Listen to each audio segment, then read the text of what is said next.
What's up guys? So it's been a minute since I filmed last time, but I'm back. So if you guys remember in a couple videos ago, I did a video of my dad and I installing my turbo on my BRZ, but since we were busy installing the kit and everything, I didn't really have time to like go step by step and show you guys exactly what we did and everything for the install. So it wasn't really quite the best like install video. You know, it wasn't really a good tutorial.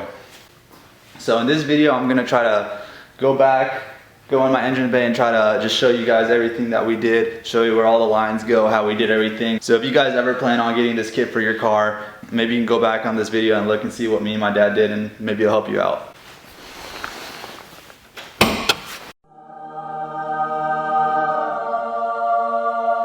So before I start explaining what all we did and everything, I'm gonna put like a couple of links in the description of what helped me. So there's this one guy that already made like a really good video on YouTube where he basically did the install of the kit on his car, start to finish. So I'm gonna put a link to his video because I used that video when I was doing my kit and it helped me a lot. And there's also, I'm gonna put a link to an 86 form where a guy basically did the kit, shows you step by step of what he did and has pictures and everything. You guys can refer to that if I don't do a good job explaining things. So the kit I have is the JDL turbo kit, and I have the no cut option. The cut options means you have to cut your front bash bar to make room for the intercooler, and the no cut options it gives you basically a smaller intercooler and it has the piping routed around that. So that's the kit I have. And I'll mention a couple things about the kit that I have and why I think you should get the cut option instead. And another thing I want to mention is the fans for the BRZ. So if you guys take a look here on video, it may look like, okay, wow, there's like a good amount of room in the BRZ. Let me tell you guys, in person, everything here is a tight fit. Like everything is a tight fit, from like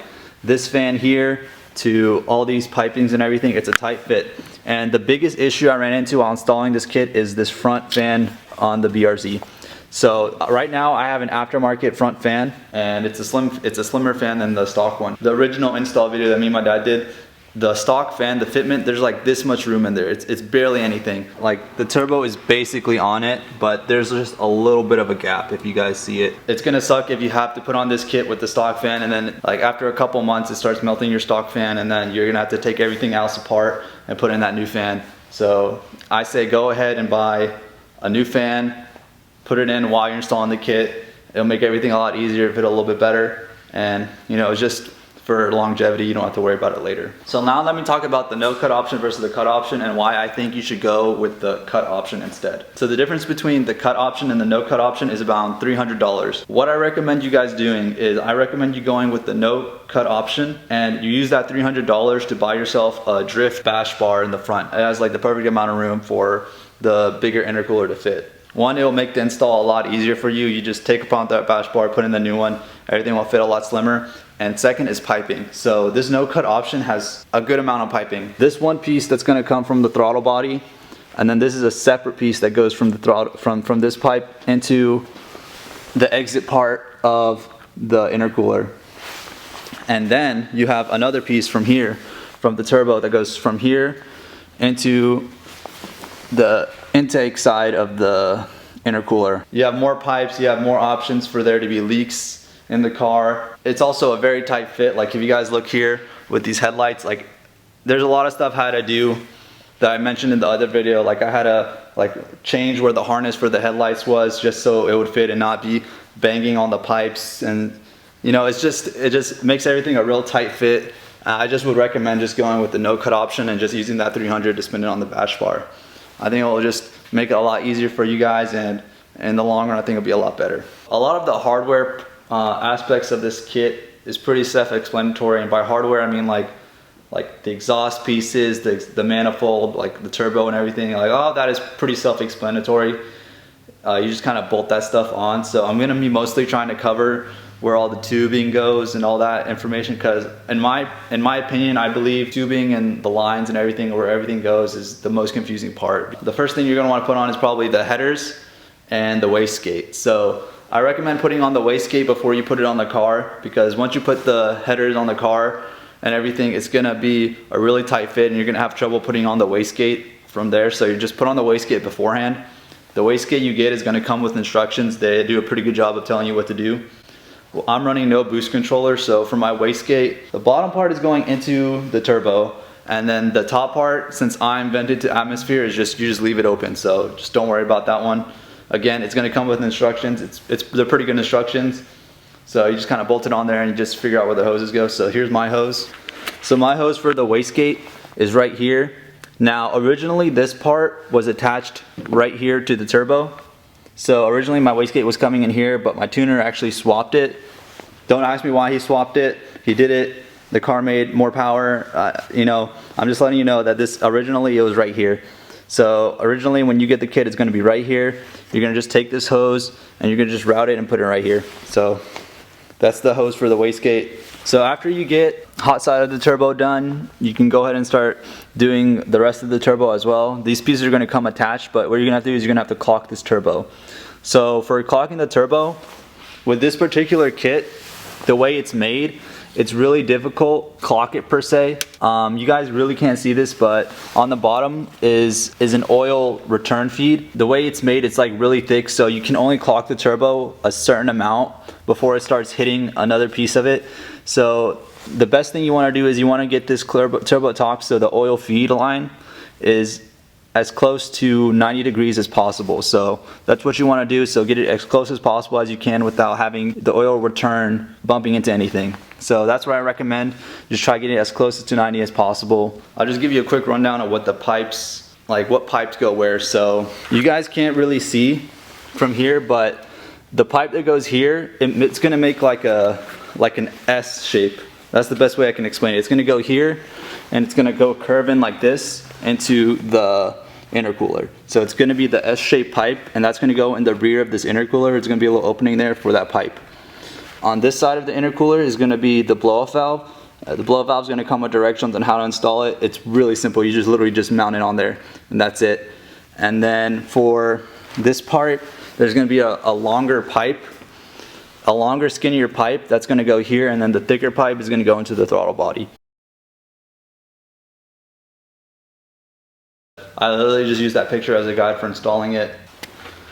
So this is my oil line for the turbo, and it goes right here. This is where it's getting the oil from. So originally back here, as you can see, there actually used to be just a screw there, and you can just unbolt that screw and bolt in the oil feed, and that's how you'll feed oil into your turbo. Alright, so the next thing I'm going to talk about is they're going to be the coolant lines for the turbo. So if you got the water-cooled turbo, you're going to have to do the coolant lines. So there's going to be a little piece of tubing that looks like a U shape, and I'll put a picture of it right here. Basically, you're just going to remove that piece, and you're going to just, where the water is like entering, you're going to take that, that's going to be your inlet for the turbo. From the other side of the turbo where it exits, you're going to put that and you're just going to put it back in. And just make like a little circle around and just make it just go into the turbo and out of the turbo and back in where it's supposed to be. So I'll show you where it is. So the piece of tubing is actually going to be underneath this piping. It's going to be really difficult for you guys to see, but it's going to be right under there. One of them is going to be the feed and one of them is going to be the return. So you're just going to take the feed and you're just going to take those pipes and you're going to put it into the turbo. Feed is on this side of the turbo.